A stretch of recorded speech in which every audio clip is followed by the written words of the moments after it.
अस्सलाम वालेकुम YouTube, welcome to Freedom Tech. दोस्तों, हम जैसा कि बात कर रहे हैं पंजाब रोज़गार की सारी डिटेल्स में, तो ये उसका दूसरा पार्ट है। पहला पार्ट मैं ऑलरेडी डिटेल से बना चुका हूँ, आप उस पहले पार्ट को देखिए, वरना आपको दूसरा पार्ट जो है वो समझ नहीं आएगा। ये दूसरा पार्ट जिन लोगों ने पहला पार्ट देख लिया है वो यहाँ से दूसरा पार्ट देख सकते हैं, तो मज़ीद हम डिटेल जो है वो डिस्कस करते हैं। और जिन लोगों ने जो है वो पहला पार्ट नहीं देखा, वो पहले पहला पार्ट देखें, तभी उनको वीडियो की समझ आएगी, और फिर दूसरा पार्ट देखें। तो आप पहले पहला पार्ट देख लीजिए, तो उसके बाद जो है आप ये नेक्स्ट पार्ट शुरू कीजिए। तो दोस्तों, स्टार्ट करते हैं। स्टार्ट करने से पहले मैं आपसे रिक्वेस्ट करूंगा कि अगर आपने अभी तक हमारा चैनल सब्सक्राइब नहीं किया तो चैनल को सब्सक्राइब कर लीजिए। साथ बेल का आइकान होगा, उसे लाजमी दबाइएगा ताकि मेरी हर आने वाली वीडियो का नोटिफिकेशन आपको मिलता रहे। तो दोस्तों, स्टार्ट करते हैं। कर्ज़े की फ़रामी की शरह क्या है जी? 80-20 नस्बत है इसमें, कि मतलब 80% मर्द ले सकते हैं, 20% जो है वो ख़वातीन का होगा। ठीक है, इसी तरह 90% जो है वो अगर ख्वाजा इनका जो है वो ख्वाजा सरा है, और 10% जो है वो दूसरे अफराद, खुसूसी अफराद के लिए रखा हुआ है। तो मर्दों के लिए जमा शुदा कारोबारी मनसूबे की लागत का 20% कर्जा खा को लगाना होगा। 80% हुकूमत मुहैया करनी, मतलब 20% जो है आपने देना होगा और 80% हुकूमत जो है वो देगी। ठीक है, कर्जे की जो फरामी करनी है ना, वो इस तरह से होगी कि 80% जो है वो हुकूमत मुहैया करेगी, 20% आपने देना होगा। ठीक है, इसी तरह 90-20 रेशो में क्या है, ख़वातीन ख्वाजा ज़रा खुसूसियत के लिए जमा शुदा कारोबारी मनसूबे की कुल लागत का 10% कर्जा ख्वा को अदा करना होगा, और 90% हुकूमत अदा करेगी। ठीक है जी, ये भी एक बहुत अच्छी ज़बरदस्त चीज़ है कि आप जो है वो 20% जो है वो आपने देना होगा वापस, और 80% जो है वो हुकूमत फराम करेगी। कर्ज़े की तकसीम जो है वो क्या है, मंजूर शुदा कारोबारी मनसूबे के मुताबिक अकसात, मतलब आपने हर महीने जो है वो अकसात देनी होगी, जो जितनी भी आपकी बनती होगी जब आप इसका कर्ज़ा लेंगे। ठीक है, क्लीन लैंड की सिक्योरिटी क्या होगी, मतलब आपने जो सिक्योरिटी रखवानी है तो वो तकरीबन 1 लाख से लेकर 5 लाख रुपए तक की हद की होनी चाहिए, अगर आप ज़मानती जो है वो देते हैं। इसी तरह 5 लाख से 1 करोड़ रुपए तक के जो है आप शख्सी ज़मानती, ऐसे शख्स की गारंटी जिनके कुल असासाजात की जो है मालियत कम अज़ कम आप जितनी दरख्वास्त दे रहे हैं उससे ज़्यादा होनी चाहिए। ठीक है, गारंटी देने वाला शख्स जो है पाकिस्तान का शहरी हो, शनाख्ती कार्ड का हामिल हो, सो पंजाब का रहशी हो, उम्र उसकी 55 साल से कम हो। ठीक है जी, CIB उसकी ठीक हो, मतलब उसकी रिपोर्ट ठीक हो अगर किसी ने कर्जा लिया। या फिर आप दूसरा काम ये कर सकते हैं, ग्रेड 10 या इससे जायद के सरकारी मुलाजिम की गारंटी में कर्ज ख्वाह की ज़ाती गारंटी होनी चाहिए। ठीक है, मतलब ग्रेड 10 ऑफिसर जो होगा या उससे बड़ा, या ग्रेड 10 का जो है वो आपकी गारंटी दे सकता है, और आप साथ आपने अपनी भी गारंटी देनी होगी, इसमें 2 गारंटियाँ होंगी। ठीक है, सरकारी मुलाजिम की गारंटी की तस्दीक जो है मुतलका सरकारी महकमा ही करेगा। ठीक है,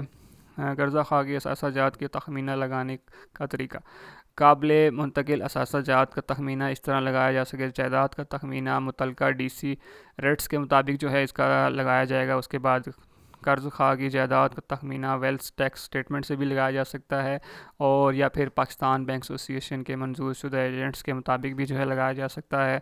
और गाड़ी की कीमत या तखमीना कीमत ख़रीद के मुताबिक होगा, हर गुजरते साल 10% कम होगी। मतलब जो है इसका तखमीना जो है इन तीनों चारों चीज़ों से आपकी जायदाद का जो है वो लगाएंगे अंदाज़ा कि आपकी जायदाद जो है कम अज़ कम इतनी होगी, तो वो इनमें से कुछ भी अप्लाई कर सकते हैं आपकी जायदाद के ऊपर। ठीक है, ये हुकूमत खुद ही करेगी, इसकी आपकी टेंशन लेने की ज़रूरत नहीं है।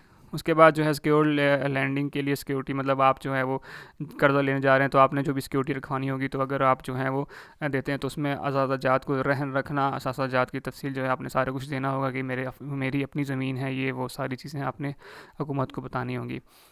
उसके बाद रिहायशी, कमर्शल, सनती, ज़रई ज़मीन या गाड़ी जो कि पहले से रहन में ना हो और ना ही किसी कानूनी पेचीदगी में शामिल हो, और बैंक की बआसानी रसाई में हो। ठीक है, जो मतलब आपने जो भी अगर कोई ज़मीन नहीं ख़रीदी हुई है तो उसकी जो है वो रहन सहन उसमें ना हो, आपके जो है रहन सहन में ना हो, तो और किसी किस्म की जो है और अगर कोई आपने ली हुई है तो आपने लाजमी बतानी होगी। बैंक अपनी पॉलिसी के मुताबिक अपने मंजूर शुदा एजेंट से वैल्यू करवाएगा। जैसी सारी बात है, आपकी ज़मीन की जो है गाड़ी की वैल्यू वो अपने मंजूर शुदा एजेंट से उसके लगाएंगे कि चीज़ की प्राइस इतनी होगी। ठीक है, कर्जा जायदाद कर्जा ख्वाह फ़र्द शराकत दार के अपने नाम पर हो या खूनी रिश्तेदार, मतलब आपकी जो ज़मीन है, गाड़ी है, जो भी है वो आपके नाम पे होनी चाहिए या आपके किसी खूनी रिश्तेदार के नाम पे होनी चाहिए। ठीक है, दस्तावेज़ बैंक क्रेडिट पॉलिसी और मुतलका बैंक कवानीन के मुताबिक होंगे, मतलब जो भी इसके क्रेडिट और पॉलिसी वगैरह दस्तावेज़ की, मतलब कोई भी दस्तावेज़ जो है बैंक आपसे मांग सकता है, ज़मीन की हो चाहे किसी भी चीज़ की हो, वो बैंक आपसे उसी टाइम मांग सकता है। ठीक है दोस्तों, अब बारी आ जाती है कि चार्जेस कितने लगेंगे इन सब चीज़ों में। तो सबसे पहले जो है प्रोसेसिंग फ़ीस आपके जो है वो 2,000 रुपये लगेंगे, जो कि आपको वापस नहीं मिलेंगे। उसके बाद वैल्यूएशन, कानूनी डॉक्यूमेंट्स और दूसरे चार्जेस वगैरह जो हैं वो अदा करने होंगे। जो भी सरकारी टैक्स वगैरह लगेंगे वो भी अदा करने होंगे। इंश्योरेंस अगर काबिल इतलाक़ है वो भी अदा करनी होगी आपको, ठीक है। जुज़वी या वक्त से पहले कर्ज़े की अदायगी पर कोई चार्जेस नहीं होंगे, मतलब आपका जुज़वी या वक्त से पहले आप कर्ज़ा अदा करते तो तब आपके ऊपर कोई चार्जेस नहीं होंगे, ठीक है।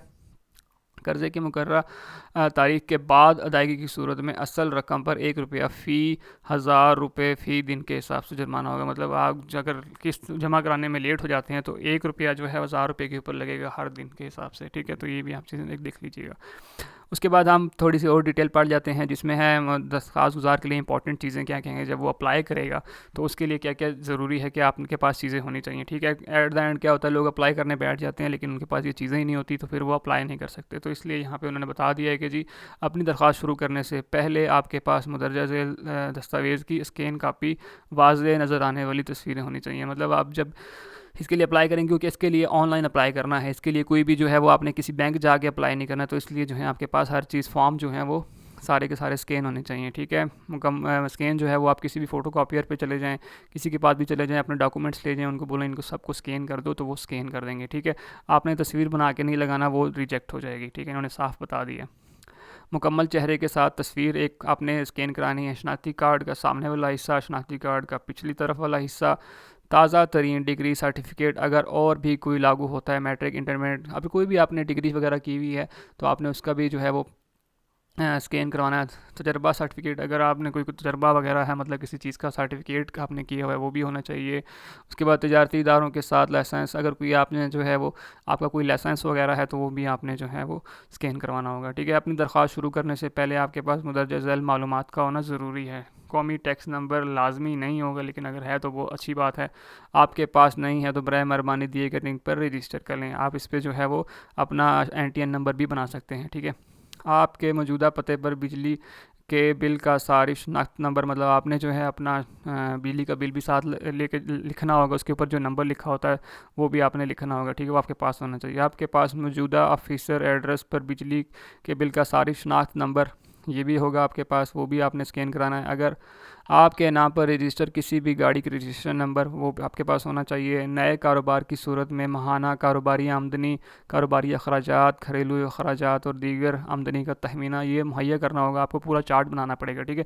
आप अगर कोई भी कारोबार कर रहे हैं तो आपने इसमें लिखना होगा जी मुझे इतना इसमें नफ़ा होगा, इतना नुकसान होगा, तो वो चीज़ भी आपने गवर्नमेंट को बतानी होगी, ठीक है। ये आपने तफसील लिखनी है और इसके ऊपर आपने वर्किंग करनी होगी कि मैं अगर कारोबार करूँगा तो इस पर इतना खर्चा आएगा, इतना नुकसान होगा, इतना प्रॉफिट होगा, वो आपने बताना होगा, ठीक है। मौजूदा कारोबार की सूरत में माहाना कारोबारी आमदनी, कारोबारी अखराजात, घरेलू अखराजात और दीगर ये सारी तफसीलात मुहैया करनी होंगी। खूनी रिश्तेदारों के अलावा हवालों के नाम, मोबाइल नंबर और शनाख्ती कार्ड जो हैं वो देने पड़ेंगे आपको, क्योंकि जो भी आपकी गारंटी देगा उनके जो हैं आपने सब चीज़ें देनी होंगी, ठीक है।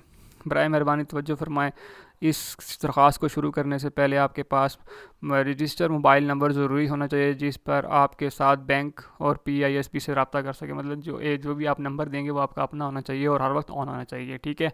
मज़कूरा बाला मालूमात की दस्तियाबी की सूरत में इस दरख्वास्त को मुकम्मल करने के लिए आपको 15 मिनट जो है वो कम अज़ कम दरख्वास्त पर जो है वो दरकार होंगे। आपके लिए इंटरनेट स्पीड जो है वो अच्छी होनी चाहिए। आप एक या मुख्तलिफ नशीनतों पर फॉर्म मुकम्मल फॉर्म जो है वो भर सकते हैं और फिर जमा भी करवा सकते हैं। मतलब आप जो है वो एक से ज़्यादा नशिस्तों के लिए भी अप्लाई कर सकते हैं। मतलब आप एक ख़ुद से कारोबार करना चाह रहे हैं वो, और एक दोस्त के साथ कारोबार करना चाहते हैं उसके लिए भी अप्लाई कर सकते हैं, ठीक है। हाँ, मतलब आप ज़्यादा अप्लाई कर सकते हैं। बराए करम ज़्यादा से ज़्यादा मालूमात अपलोड करें, जैसे आपके पास माली कागजात का, मतलब ज़्यादा से ज़्यादा आपने जो है मालूमात, जितनी भी आपके पास मालूमात अगर हैं तो आपने लाजमी प्रोवाइड करनी है इनको। एक बार फॉर्म जमा करवाने के बाद आपकी दरख्वास्त का रजिस्ट्रेशन नंबर स्क्रीन पर ज़ाहिर होगा। आपको SMS भी मसूल होगा। बराए कारिम उसको महफूज रखिएगा। जब आप एप्लीकेशन सबमिट कर लेंगे उसके बाद आपको एक SMS आएगा, वो SMS आपने सेव करके रखना है, ठीक है। उसको डिलीट नहीं करना, या कहीं पर लिख लेना है।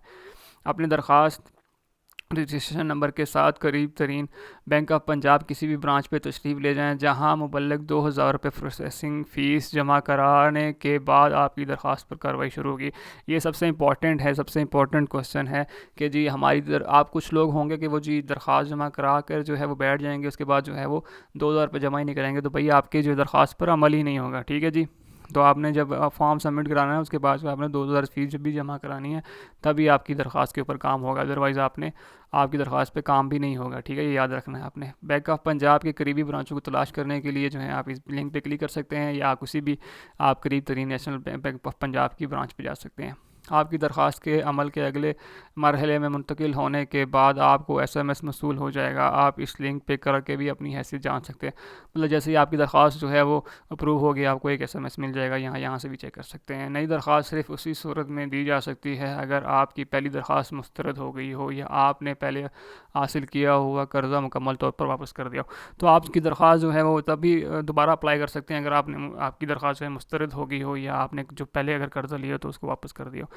ठीक है दोस्तों, तो ये सारी डिटेल्स थी जो मैंने आपको बिल्कुल डिटेल से एक एक चीज़ बताई है। आई होप कि आपको ये वीडियो पसंद आई होगी। वीडियो काफ़ी लंबी होगी, लेकिन आई होप कि आपके जो है इन्फॉर्मेशन में काफ़ी इजाफा हो गया हो। तो दोस्तों चैनल को लाजमी सब्सक्राइब कर लीजिए, साथ बेल का आइकान होगा उससे लाजमी दबाइएगा ताकि मेरी हर आने वाली वीडियो का नोटिफिकेशन आपको मिलता रहे। तो दोस्तों मिलते हैं इसी तरह की अगली वीडियो में, तब तक के लिए मुझे इजाज़त दीजिए। अल्लाह हाफिज़।